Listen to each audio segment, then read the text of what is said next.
Hi, everybody. Jose Palomino here with another episode of the Revenue Throughput Podcast. Today's guest is Megan Thudium of MTC, the Content Agency. And yes, we're going to talk about content strategies, especially practical ways that companies without multi-million-dollar content strategy budgets can actually leverage what's happening now in terms of content strategies to extend, develop, deepen, engage relationships with your target customers. So listen closely as Megan shares some incredible insights that will be so beneficial to any of you here who actually have to sell something. Listen closely as Megan joins our show. Well, welcome, Megan, to the Revenue Throughput Podcast. Thanks for having me. I'm so excited to be here. Well, Megan, one thing that's very helpful to our audience is just to hear from you who you serve primarily and what you do for them. Yeah, sure. Happy to start us off. So I am Megan Thudium, and I am the founder of MTC, the Content Agency. We are a B2B content agency based in Berlin, Germany, and we help B2B companies, more specifically in niche industries in the environmental sector. So we're very specific about our niche and helping people in this area. Okay, and around content strategy, obviously. So one of the reasons I was very interested in interviewing you today and for our podcast is this whole area of content strategy. Although you focus on a particular niche, the reality is that it's all over. Everyone's reading it. Anybody listening to this right now has read an article in Inc. magazine, Entrepreneur magazine, their local, whatever their industry trade journal, telling them, hey, you need a content strategy. And that can seem big. It's like, I'm not a publisher. I'm not going to start a media empire. What does content strategy mean? And you've been to these websites too, for these smaller companies where you see the last blog post was like 2018. And the one before that was 2017. That's not a content strategy. So could you just maybe expand for us what today, and as we go 2021 into 2022, what does a content strategy, what are some of the big moving parts, just high level, of what a content strategy is? So I always like to start with good definitions. Yeah, so this is a hard question. Let's start in the most basic form. I think for small businesses, like who we're talking to here, content strategy is a strategy approach where you are trying to attract people through, I believe, organic and nurturing methods that are to entertain, let's start at the beginning, to attract, to entertain, to engage, and then convert them. That's where you're selling in your marketing pieces in there, right? So you're creating engaging and insightful content that is specific towards their needs and challenges with the intention to get them into your sphere of influence so that you can sell to them and then convert them into lifelong customers, the retention aspect. And that's really why we love content marketing at MTC, is because content marketing is all about building relationships, about providing value, about building, helping people directly with what they need, helping them through challenges and pains and these type of things. And we can get into tactics. There's a lot of different tactics that you can use to achieve that strategy. But in a nutshell, that's the purpose of content marketing. That's the purpose of content. Right. So how is that? So let's say, I've just spent, $25,000 redoing my website. It looks great. It has video, it has animations. It looks aesthetically very pleasing. Why isn't that enough? Why do I have to, why is that not enough? Let me just pause there. Why does that not get it done? That's what used to get it done, and just having a really great website with good SEO so people can find it as well. Yeah, I can't argue that a good website with good content and good SEO is not the most fundamental building block to great content strategy. So you should absolutely 100% do that. But I would say it doesn't end there. And I think where content strategy really wins is if you put in the concept of a business owner in sales. It's all about relationship building and conversations.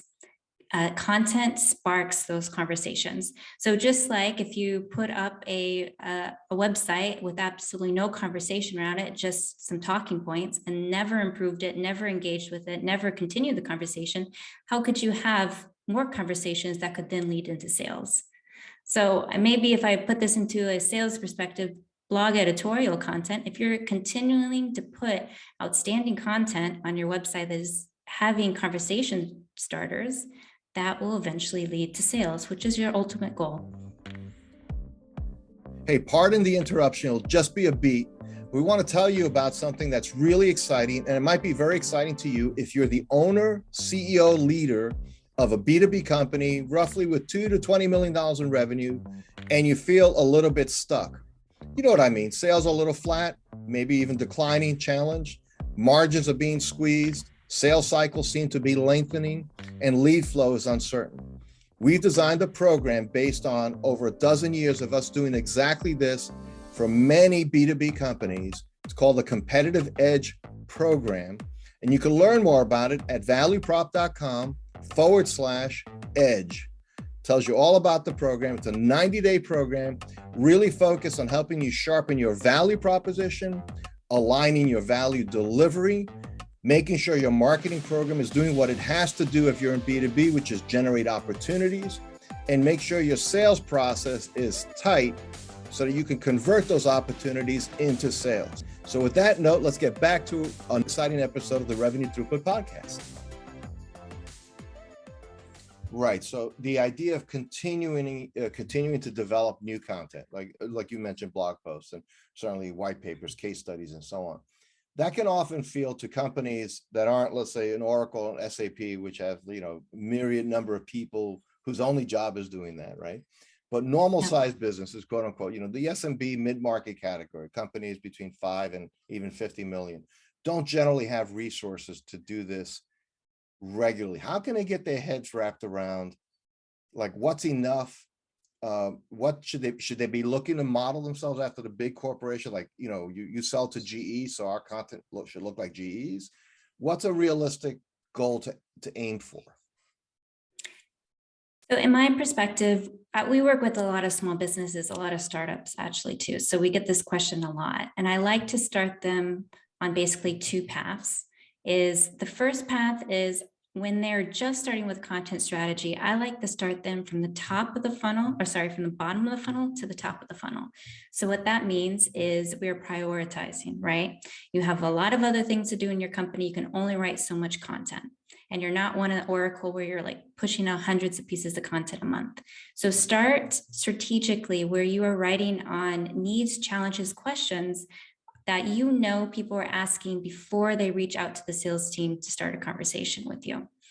So when you're approaching as a small business, I would say that's one key, is be strategic about how you are approaching content on the types of topics and where you are in the funnel.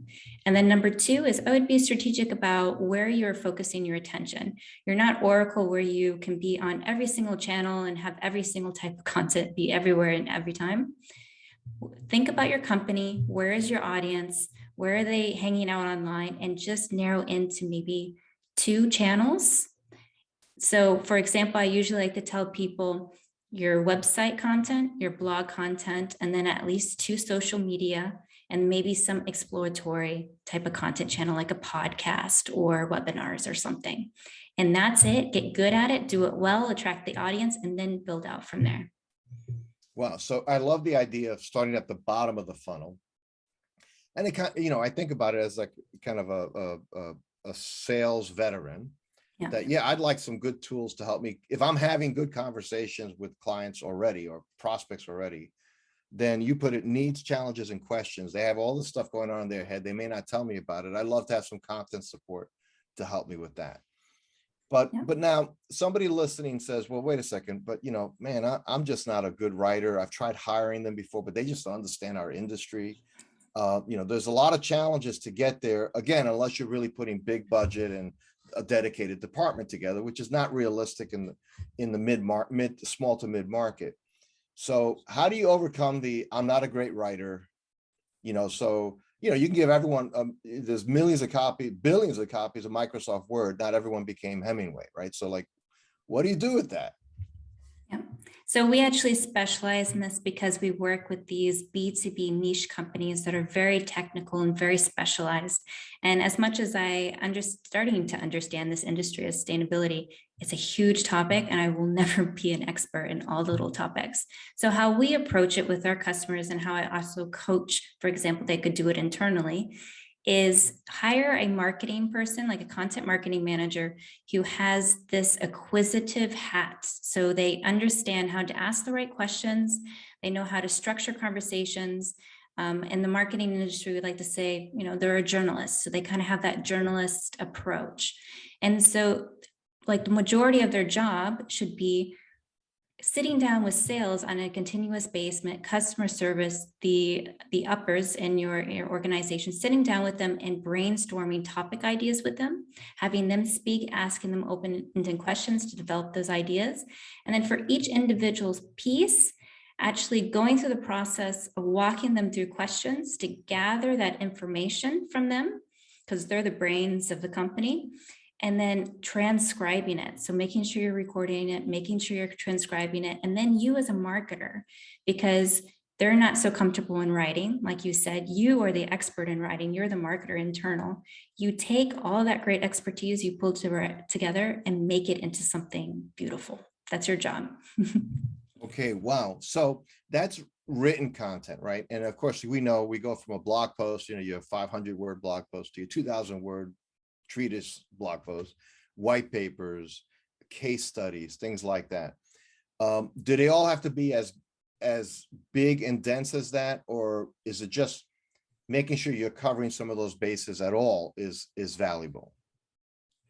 I mean, honestly, we could talk all day about content strategy. There's so many different strategic approaches, but maybe an easier way too is also to start with a really intense topic or in-depth topic where you're interviewing somebody. For example, on a podcast, like you're doing now, is you interview somebody, interview an expert, and then break that podcast piece into different forms of content and repurpose that content across your strategy. You already have the expertise in the interview, then turn that into different parts of pieces of content, social media, emails, blog posts, etc. So that's one approach. I think that's probably the simplest for if you're a one-person marketing person, like in the department. It's an easy way to get started. Wow. So find an expert, ask them some questions, record it, transcribe it, which is easier than ever these days with services like Rev or Temi or whatever. It's very inexpensive. And then you can chunk it up, right? Because even a 20-25-minute interview could be 4 blog posts. Exactly. Just out of that. It could be a report, it could be an e-guide, whatever. So there's a lot of things that come out of that. Now, how do you feel about, or what are your thoughts around video, right? We've now in the last year and a half, the world has gone on video, video like what we're doing now on Zoom. Is that still a compelling, because it's become so ubiquitous, is it still a compelling form of content to have describing your services and so on? Is video still impactful? Absolutely. That's like 100%. I 100% believe video is still relevant and impactful. And I know we've been talking about it for, it feels like forever, a long, long time, that it's the next thing. But the fact is, video is really hard to do well, do right, and do quickly. And I think what happens is a lot of people get scared of even starting it. Thus, you don't have a lot of people even doing it. They say that they should, but they never do it. So I do believe if you have the time, the budget, and the energy to get into video, that you could really get it far ahead with video content. And I think the reason why video does so well in comparison to other pieces of content is humanizing content is one of the best ways to build those relationships. And when you see somebody's face and you hear somebody's voice, you build relationships that much quicker. So video is still very impactful. So I want to hit on the relationships point in a second, but I just want to hit one last point on the video. So I've run into where leaders tell me, well, they're concerned that they're not Spielberg, right? And they think, and they've done video before where they brought in the video production operation and they spent, 20 grand on a 4-minute clip that nobody even remembers anymore, right? And then you said, doing it well and fast is important. So you can't do it poorly, but doing it well doesn't necessarily mean that it looks like a Marvel movie production, right? Yes, that's a really good point. I think when I say doing well, honestly, you get a Logitech, sorry, as a brand plug, you get a Logitech like video camera, you have a nice mic like we do here for this podcasting, and that's good enough to get you going, and you will produce really good quality content. I do not mean what you see from large corporations who are putting out the CEO sitting in his nice chair in front of a black, that's not what I'm looking here. And to be honest, I wouldn't say it's the best thing. Maybe for some of your top corporate videos, but as we move into the future, we see with TikTok and all these video platforms, younger millennial and younger than that, oh my gosh, I'm old though, is really craving this unstructured content, video content. And so I think you can be raw, you can be authentic, you can put it on your phone, record it with your phone. And I think that's a good strategy, especially if it's short and pieces of content video, like a minute and 30 seconds. Okay. Yeah, it does seem like we do have definitely an ADD situation going on globally. I mean, no one has time for anything really, and it's, we landed on a 20-minute length roughly for our interviews, because that's the average run or commute that somebody might listen to a podcast to have any depth. And I didn't want to do like a 5-minute podcast, because I feel like a topic like this, there's layers to it that we want to be able to explore, not exhaustively, but at least get into it. But you talked about humanizing content for relationships, right? So somebody again listening and saying, well, wait a second, content stuff I put out, relationships generally are bi-directional. How does putting stuff out there make relationships happen? Well, this is a multi-complex question, to be honest. I mean, I could talk about strategy. I would say the reason why I say content is about relationships is when you're having a conversation with somebody, person to person at a networking event, how is that any different than if you're having a conversation with somebody over the internet? If that's through text, like a blog post, if that's through video or LinkedIn content, social media content, you're still having a conversation.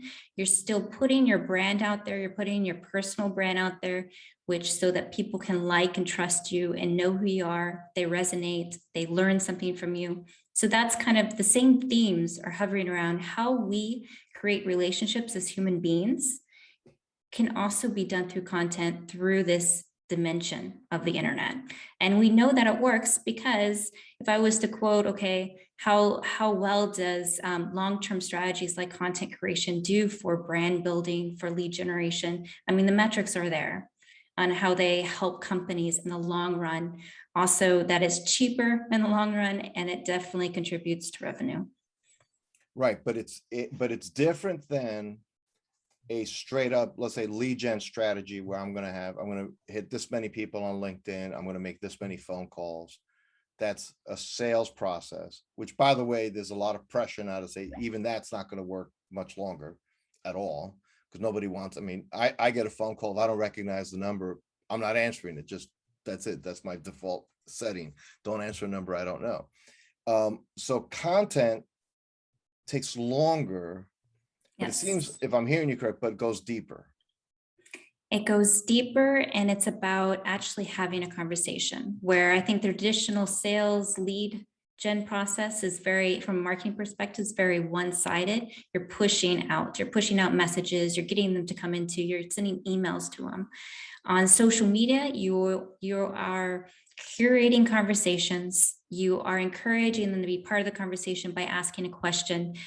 People are liking and engaging with you more because they see your face. You're not a brand email. This authenticity of content is really important. I think going forward in the future for this long-term business goals that I talked about, building your brand, and we could go all into how brands, how the industry in general is shifting away from this lead generation specificness more towards a brand building and the importance of that. And I think a lot of it has come down to is we have seen so much content in the last 10, 15 years that we can tell what is good content and what's bad content when we're being sold to authentically, when somebody takes the time to understand who we are. Basically, I think people just have higher standards. So this approach to content marketing is the future, is the way to go. It's interesting when you talk about higher standards. So, my wife and I, we were just talking about store returns, right? And how there's some stores that still can give you some attitude, at least in the States, but the bar has been raised so high by what people expect when you buy something. If you don't like it, you return it. It's just because e-commerce has changed that. Amazon has changed that. So everyone else has to catch up with that because the population has been trained that if you buy something, don't like it, you can and should be able to return it, no questions asked. That's like table stakes. That's bare minimum if you're in business. And you're saying now there's so much content out there that we've all become a bit of content connoisseurs, whether we knew it or not. We actually can, and I know I'll read a blog post and say, okay, clearly a 19-year-old intern who doesn't know anything about the topic wrote that. And you can tell it right away, intuitively, you can tell it. So authenticity seems to be a real theme. It has to come from a real place. It sounds like it doesn't have to be perfect. It has to be real. Okay, that's great. Now, on social, this would be the last thing we'll be able to cover in the time here. Megan, thank you so much. Some great, incredible, like any one of these things could have turned into like its own episode, right? But so you say create a conversation, let's say practically on LinkedIn. Do we have to go through the formality of creating a group or just put out a question out there in my thread and see if people respond to it? What's a simple like hack to get started in this? So the simplest way to get started on LinkedIn, let's say LinkedIn marketing content strategy, is actually to engage in other people's content and ask questions. So we're still doing the asking questions, curating conversation, building relationships, this whole thing, but we're doing it in other people's content. That's a great way to get your name out there, get exposure, start up conversations, see what kind of topics people are interested in, etc. And then move that to your own content strategy and do the same thing. Write educational, authoritative content around topics that are meaningful to you, and then ask questions. Always ask questions at the end of posts to continue the conversation. And you're really creating this sphere of influence around you, right? You're creating this environment of, I am a person who is a thought leader. I understand my industry. I understand these topics, and I want to have a conversation and kind of bring you into my space so that we can build this relationship and learn from each other. It's kind of an environment that you're creating. And this is very impactful, I think, that I've seen for my customers, my clients, specifically on LinkedIn. When they create this space, all these good things happen in content, the relationship building, the trust building, etc. And it's not instant coffee. It takes a little time to cultivate, I assume. It takes a long time. Now, when I say a long time, I would say you need to commit at least 90 days. Okay. Like standard or more to really get going on content strategy, specifically LinkedIn marketing. You can get started on LinkedIn because it's hot right now in people. But when you look at content from a external holistic perspective on your website, SEO, longer. So you got to be invested. You got to be passionate about it. It works. You just have to put the effort in, and it will bring you return. I guarantee. Fantastic. Well, Megan, thank you so much for sharing with our audience. And if somebody listening wanted to know more about you and your work, where should they find you? How would they learn more about you? Of course. So you can find my content agency, MTC the Content Agency, at our website address, mtcthecontentagency.com. And the best way to contact me and get connected is on LinkedIn. I'm on LinkedIn all the time. Would love to hear from you. My name is Megan Thudium. Look me up, send me a message. Megan Thudium, thank you again for being on the Revenue Throughput Podcast. Appreciate it. Thank you for inviting me. Hey, thanks for listening to another episode of the Revenue Throughput Podcast. If you like this episode and if you like the series, make sure you subscribe below. And also, if you liked it, please do review it. When people are looking for something exciting to listen to, especially the kind of content we're bringing, which is practical insights for B2B companies, this is a place and a free resource that they can take advantage of. Let them know about it with your review. So subscribe, review, enjoy. Thanks again.